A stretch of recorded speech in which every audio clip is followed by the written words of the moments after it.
প্রশ্ন ফাঁসে 2 টাকা কামাইছি, সব খরচ করছি। আবেদ আলীর 50 লাখ টাকার বিসিএস পাশের প্যাকেজে অনেকেই এখন বিসিএস ক্যাডার। পিএসসির প্রশ্ন ফাঁসে জড়িত চক্রের গুরু ছিলেন আবেদ আলী। তার নেতৃত্বে থাকতো একটি গ্রুপ, তারা জোগাড় করে দিত বিসিএস পাশের প্যাকেজের ক্রেতা। তারপর চুক্তি অনুযায়ী মোটা অঙ্কের টাকার বিনিময়ে পরীক্ষার্থীদের গোপন আস্তানায় নিয়ে দেওয়া হতো প্রশ্ন ও উত্তরপত্র। বিসিএসধারীদের কাছ থেকে হাতিয়ে নেওয়া সেসব টাকায় গড়েন বাড়ি, ফ্ল্যাট সহ অর্ধশত কোটি টাকারও বেশি সম্পদ। নতুন এক্সপেল এর নতুন ফর্মুলা আরপিএম এর ডুয়েল অ্যাকশন। ঘরের মশা বাঁচবে না, বাইরের মশা আসবে না। সিআইডির তদন্ত সূত্রে জানা যায়, গত 12 বছরে বিসিএস সহ 30টি নিয়োগ পরীক্ষার প্রশ্ন ফাঁস করেছে এ চক্র। কোনো নিয়োগ পরীক্ষা এলেই প্রশ্ন ফাঁস করে অর্থ লোপাটে মেতে উঠত সংঘবদ্ধ এ চক্রটি।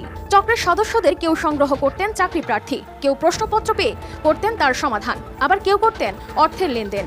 এসবের মাস্টার মাইন্ডদের একজন ছিলেন সৈয়দ আবেদ আলী। এভাবে এক যুগ ধরে চক্রের বেশিরভাগ সদস্য হাতিয়ে নিয়েছেন কোটি কোটি টাকা। তবে সবচেয়ে বেশি টাকার মালিক হয়েছেন আবেদ আলী।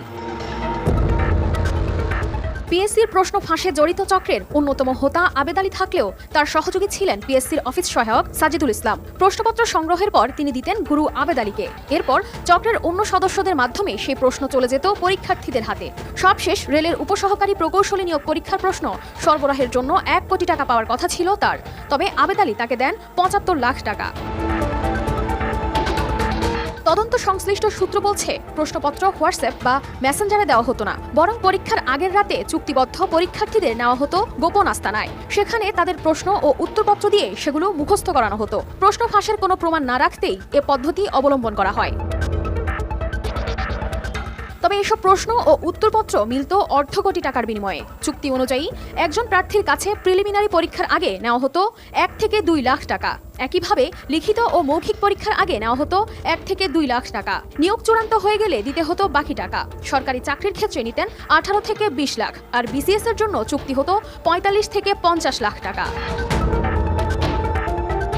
সিআইডির বরাতে কয়েকটি জাতীয় দৈনিকের তথ্য অনুযায়ী 2001 সাল থেকে 2017 সাল পর্যন্ত 16 বছরে অন্তত 10 বার এই চক্র মেডিকেলের প্রশ্ন ফাঁস করেছে। ঢাকায় প্রথমে কুলির কাজ দিয়ে কর্মজীবন শুরু হয় আবেদ আলীর। এরপর রিকশা চালিয়েছেন, হোটেলে কাজ করেছেন, চাল বিক্রি করেছেন। সবশেষ ড্রাইভিং শিখে সরকারি কর্ম কমিশনে চাকরি নেন ষষ্ঠ শ্রেণী পর্যন্ত পড়া সৈয়দ আবেদ আলী। এক পর্যায়ে সরকারি বিভিন্ন নিয়োগ পরীক্ষার প্রশ্ন ফাঁসের চক্রে জড়িয়ে রাতারাতি বিপুল সম্পদ ও নগদ অর্থের মালিক বনে যান। কানিস ফাতেমা শিমু, RTV।